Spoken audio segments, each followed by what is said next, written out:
Hello, everyone. Good morning. Happy Friday.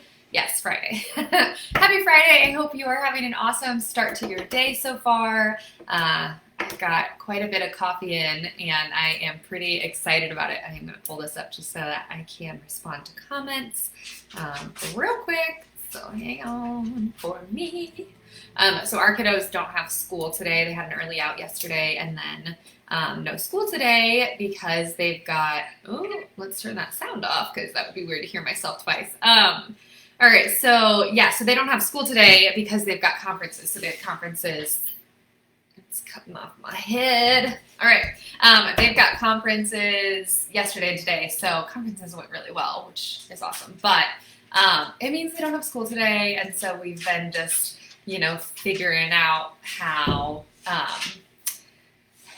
what to do with them today, especially because it's kind of gloomy outside, so I think we're going to try to go on a walk or something, but we also have some fun stuff planned with them for this afternoon and just kind of splitting up, so we're excited for that. But yeah, trying to, get part of parenting. One thing that we find, at least, that sometimes we forget about happens to be the days where they don't have school. All of a sudden they'll come up to it and we're like, oh yeah, no school that day. So just kind of getting creative. So this morning we took them to breakfast.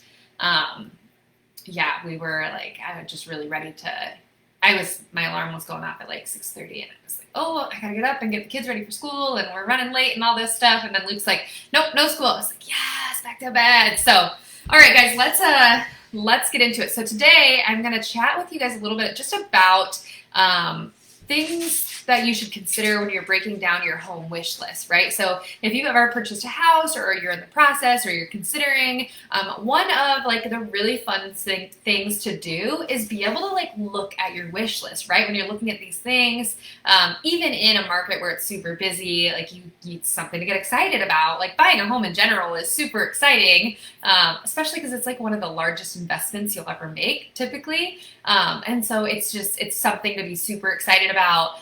So I'm going to give you just some tips and tricks and pointers on maybe how to make it go a little bit smoother and categorize things so that you really know what you want, what's important to you, all that stuff. So first things first, it can be really easy to make this list a mile long. So first thing is going to be putting them into categories. So generally I try to break it down into 4 categories. We want to break it down into needs, like what are your actual needs? Minimum bedrooms, bathrooms, like your real needs here. Ooh, comments, there we go. Your real needs, like what is like a must-have, non-negotiable type of thing, right? So we're 4 categories. So needs, wants. So like, what would you really want to have? It's not a must-have, but like you would love to have a 3-car garage, or like want would be like a fenced-in yard, right? Like something that you want, but not necessarily a need, right? Christian seems to know. By the way, he definitely knows the difference between wants and needs. He was being a knucklehead the other day and talking about how I have a sweater and I have a sweater that's very much like it. And I told him, well, I needed a different color. And he said, no, Mom, you didn't need it. You wanted it. I was like, that's right, my little baby 7-year-old. That is right. I got this yesterday. So good. All right. Third category here are the things that you don't want. Sometimes that's actually easier to know versus, the things that you definitely want are the things that you don't want. So like if you don't want a split level or a split floor plan, for example, where you like walk in and like you've got steps there, right? So like things that you for sure, you don't want. You don't want a detached garage. You don't want a corner lot. Some people like really don't want a corner lot because they don't want it to, have to take care of the extra lawn or what you doing, Bruce? Or the sidewalk or whatever it is. And then last but not least is deal breakers. So you've got needs, wants, don't wants, and what are like the absolute deal breakers, right? So like whatever you just could not live without. I'm trying to think of what this would be. Location a lot of times goes into like a deal breaker.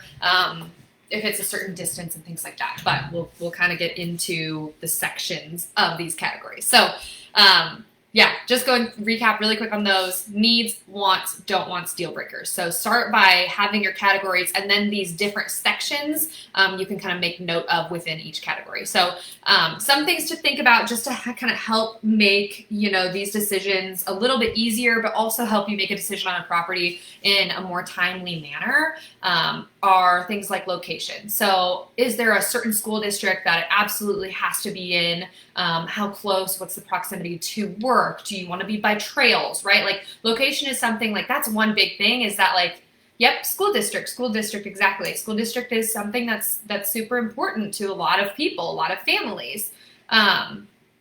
Ooh, Megan, I'm not sure why I would be freezing. I hope I'm not. Try to jump off and jump back on. Can you try that? And then hopefully it's not freezing for everybody else.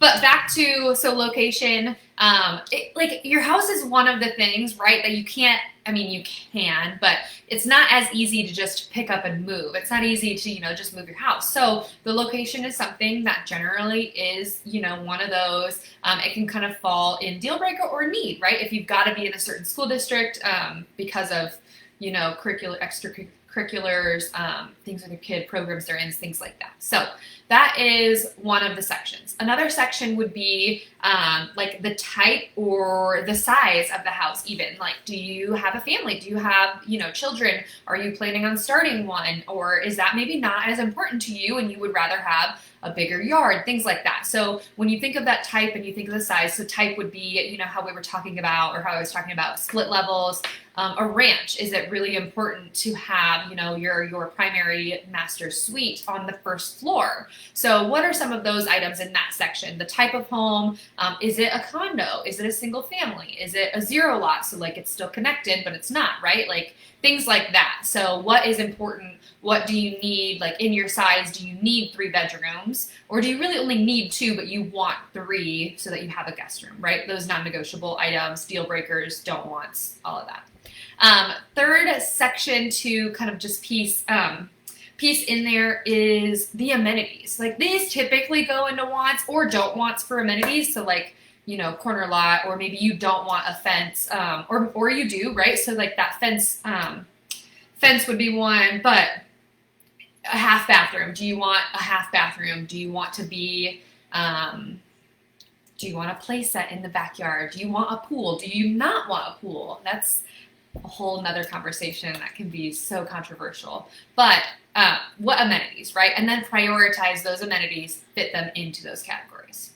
Fourth section really just to think about is the lot size. Like, what are you going to be doing when you're at your house? Do you plan to spend, are you an outdoorsy person? You love to spend a lot of time outdoors, fire pit, entertaining, children playing, gardening. Like, what are those things? Do you have pets? Do you have dogs? Like mine that just need space. They need to be able to run around. So, and there are multiple things when it comes to like your lot. Like, is it large, location? Where does it, back up to is partially location, but, and then, like the,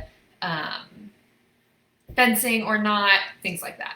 And then last but not least, your budget, right? Like it would be wonderful if we could all just purchase a home that had everything we wanted, was the perfect location, like that would be great. But more than likely you will have to, potentially settle for some of these things just based on what your budget is. If you don't have an unlimited budget, and you can't just build your dream home of everything you want, then you've got to keep in mind, which is why it's important to categorize these things, but within the categories, prioritize. So nobody wants to be house poor. You don't want to have to, say no to go into a birthday party for your friend. I don't know. I'm, just thinking. But because of your house. So stick with your budget, your real estate agent. Hi, that's me. I will help you with making sure that, we can work within your budget, find the house that makes the most sense for you, help guide you towards those options. And then even like talk about like, let's say one of the things amenity wise that you really want is you want a beautiful updated kitchen, or you want shiplap, or you want accent walls, or whatever you want. I can help you with, like laying that out and like, okay, well maybe that's something that you do a year from now or something like that. So just some things to think about. Categorize those, take those sections, take those items, prioritize within them, put them in the categories so that you really have a good understanding and what your wish list really looks like. And if you're purchasing, if it's just more than one person, your significant other, whatever it is, try to do it together as much as you can, because otherwise there does come to be, those conversations where maybe one thing is important to somebody and not the other. So yeah, if you've got any questions, if maybe you've got other tips and tricks, things that you think about when you're wanting to put together your wish list for buying a home,